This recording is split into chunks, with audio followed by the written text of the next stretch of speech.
ఉమామహేశ్వరుల పుత్రుడు కుమారస్వామి. ఈయన దేవతల సైన్యానికి సేనాపతి. సుబ్రహ్మణ్య స్వామి చేతిలోని శక్తివేల్ బ్రహ్మవిద్య నుండి పుట్టిన శక్తి. స్వామివారి భార్యలైన దేవసేన, వల్లి ఇద్దరు ఇచ్ఛాశక్తి, జ్ఞానశక్తులే.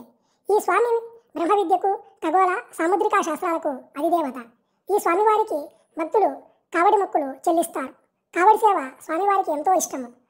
ఈ కావడి సేవల ఆచారం గురించి తెలియజేసే కథ ఒకటున్నది. అది ఒకప్పుడు అగస్త్య మహర్షి దక్షిణానికి బయలుదేరి వింధ్యాపర్వతం వద్దకు వచ్చాడు. అప్పుడు వింధ్యాపర్వతము వంగి మహర్షికి నమస్కారం చేసినది. అప్పుడు అగస్త్య మహర్షి తన వెంట ఇడుంబన్ అనే శిష్యుణ్ణి తీసుకువెళ్ళాడు. ఆ ఇడుంబన్ ఒక రాక్షసుడు. కానీ ఆయన అగస్త్య మహర్షికి వశవర్తి అయ్యాడు. అగస్త్య మహర్షి శివగిరి, కొండగిరి అనే 2 కొండలను చూసి ఆ 2 కొండలను బ్రహ్మలోకానికి తీసుకువెళ్ళాలి.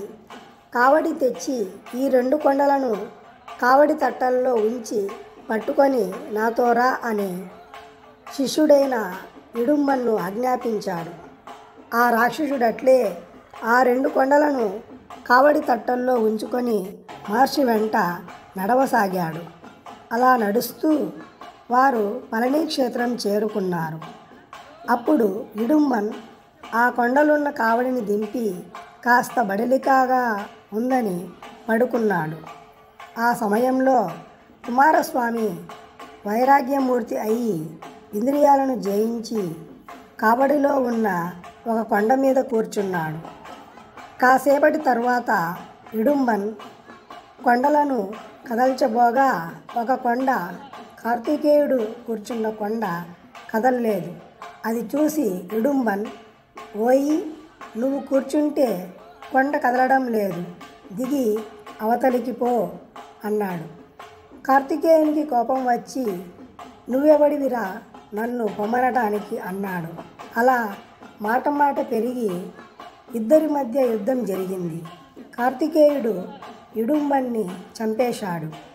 తరువాత అగస్త్య మహర్షి కోరిక మేరకు కార్తికేయుడు ఆ ఇడుంబన్ని బ్రతికించాడు. అప్పుడు అగస్త్య మహర్షి, కార్తికేయుడు కలిసి ఒక నిర్ణయం చేశారు. పళనికి దర్శనానికి వచ్చేవారు ముందుగా ఇక్కడ ఇడుంబన్ని దర్శించిన తరువాతనే పళని సుబ్రహ్మణ్య స్వామిని దర్శించాలి అని. పళనిలోని సుబ్రహ్మణ్య స్వామి ఆలయంలో స్వామి దర్శనం ఇప్పటికీ ఈ క్రమంలోనే సాగుతుంది.